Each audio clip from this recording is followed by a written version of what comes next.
Don't think. Feel. It is like a finger pointing to the moon. Don't concentrate on the finger, or you will miss all the heavenly glory. Do you understand?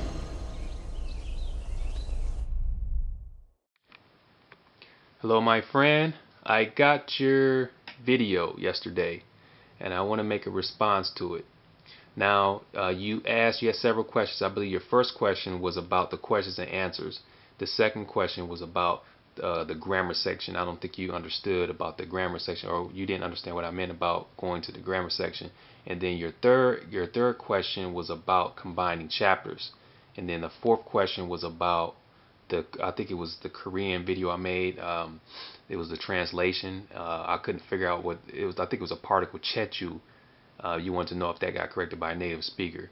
Well, I might as well answer that now since that was the shortest one. Yeah, that one got answered. Chechu was the native speaker said it was like a counter. It was like a counter measure word. Something is like a measure word for the was it like cities, or no, not cities, islands. Yeah, it was like for islands. Chechu.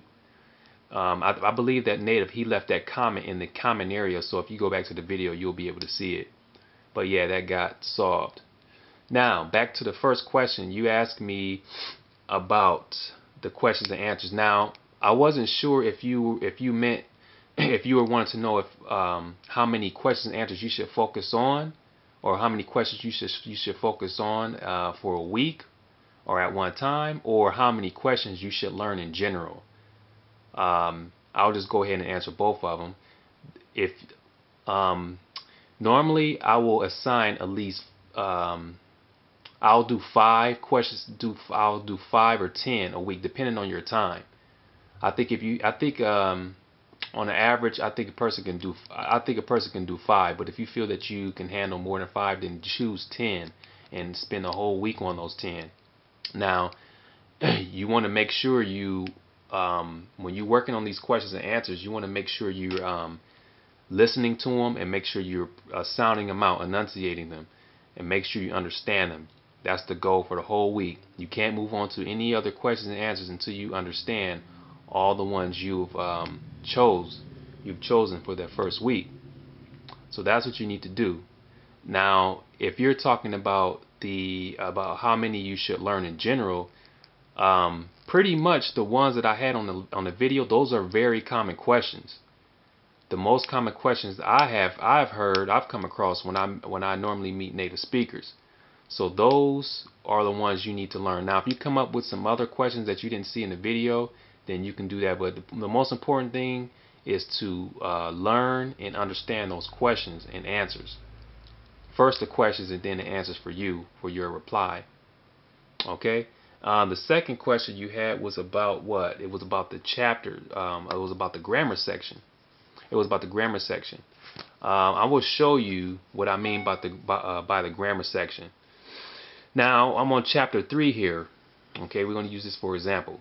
So you're on chapter 3 and you want to go to the grammar section.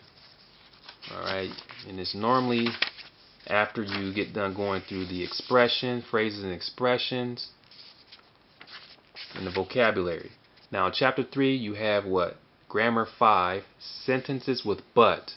Okay, this is part of the grammar section. So what you need to do is you need to make note of what's being introduced here.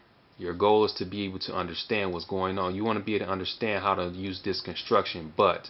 Now, as you know, in Korean they have several ways of saying but. They have hajiman, korojiman. But here, I believe they just talk about breaking it. Like you could take for example, gada, which is to go.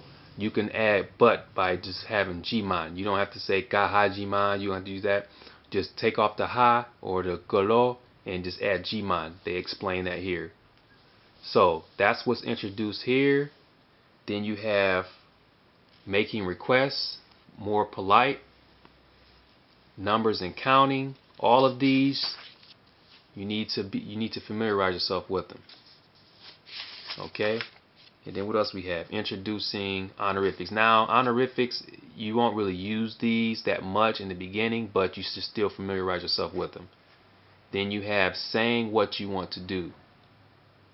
All right, very, very, very, very simple. So you want to make note of these grammar points and study them. Okay.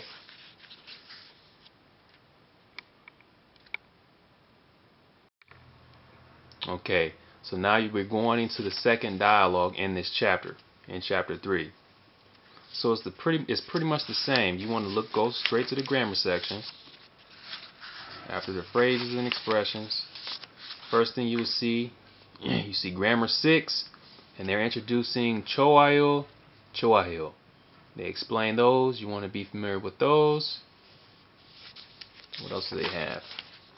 Then they have when you can't do it. They explain that. And then they have measuring and counting. I didn't circle it. And they give you some examples in this. So that's all you need to do when you go into the grammar section. You want to probably go ahead and circle it like I did and study them. Now, when you combine chapters, now let's talk about that, because you asked about that as well.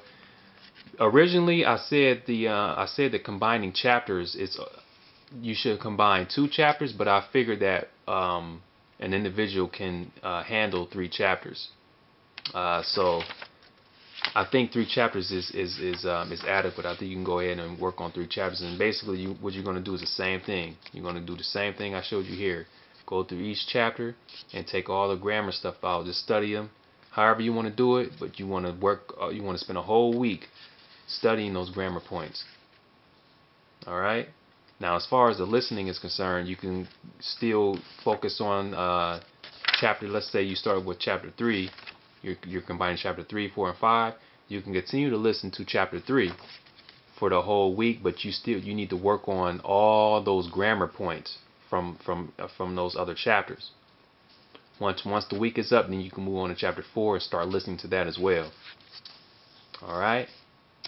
What was next? I think I covered everything. Okay? So we talked about